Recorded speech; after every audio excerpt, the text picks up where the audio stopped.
Here's something I think is true about many of us. We've grown up having experiences in church that weren't necessarily so bad. Maybe you went on a church youth trip, or you went to Bible camp with a friend. Maybe you have people in your life who are really into their religion, and they're some of the nicest people you know.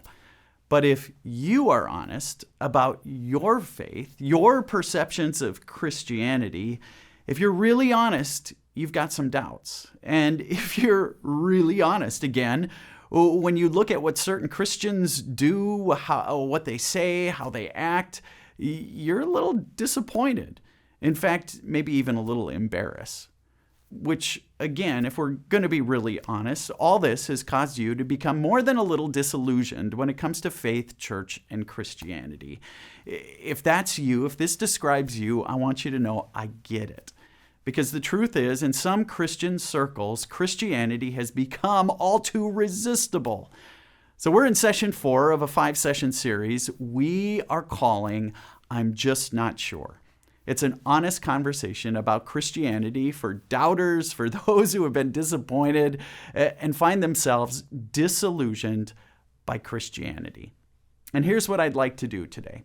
Today, I'd like to talk to you about the ways Christianity can sometimes feel like, hear me, can feel like a cult of purity, a cult of innocence, a cult of superiority, if you will. I hope you'll stick around because I know if you're just not so sure about Christianity, it's likely that this is one of the reasons you're not sure.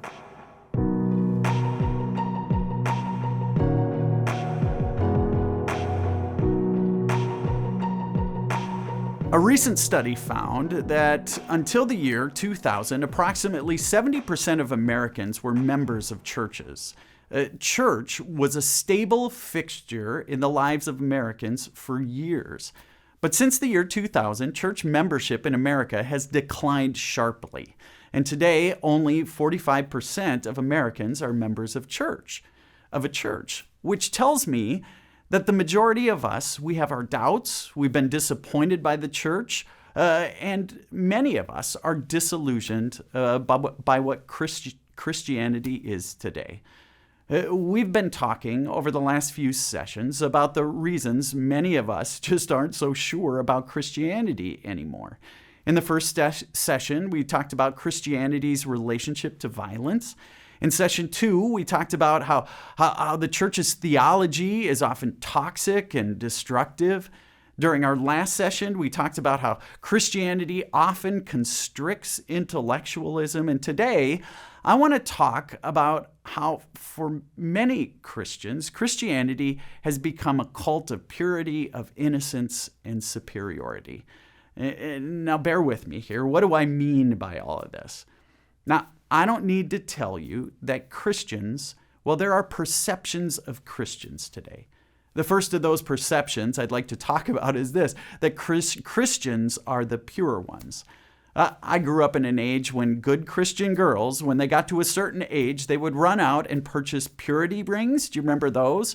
It was a sign, a physical sign, that they had taken a religious vow to practice abstinence till marriage. Good Christians, right? They don't smoke, they don't drink, they don't do drugs, they don't chew, and they certainly didn't date boys who do. I remember an elderly woman telling me a story about how all the kids in their church, they were terrified of their pastor. He would show up at school dances and stand outside the door, and as girls arrived in their cute little dresses for the dance, he made them kneel on the ground in order to make sure their dresses were long enough. Christians don't wear certain clothes. Christians don't do certain things. Christians follow an unwritten code of purity. Another perception people have of Christians is that Christians are, well, they're the innocent ones. Some characterize the Christian narrative as though Christians are a cult of the innocent victims who are sort of stuck in this sinful world that's filled with evil, just awaiting salvation. We're victims of this messy world. We don't get our hands dirty in the sort of things that make it messy, Things like environmental issues, the oppression of women, LGBTQ issues, issues of justice. Unless getting involved benefits us directly, we don't get involved. It's all evil at work, and if you just have Jesus, well, eternal life will take care of all of that. Christians can often be detached, as though they're a sort of cult of innocence.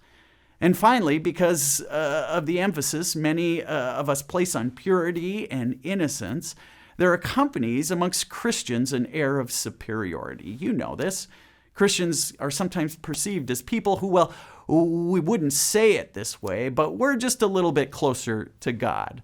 We're God's chosen. We're set apart. We're saved. By contrast, when the authors of the Bible told the story of Jesus, the story, it wasn't for the pure or for the innocent. His Bible story, his birth story, it included scuzzy, low-life, foul-mouthed shepherds. It included immigrants from a far-off land who they called wise. Jesus hung out with prostitutes and told criminals that they'd be with him in paradise. It seems maybe, this thing called Christianity, it needs a little rebranding. Friends, I want you to think about all that. And as we close, here are a couple of questions to consider. What perceptions do people have of Christians that make Christianity resistible? And secondly, in what ways does Christianity need a rebranding in order to return to a faith that resembles the life of Jesus?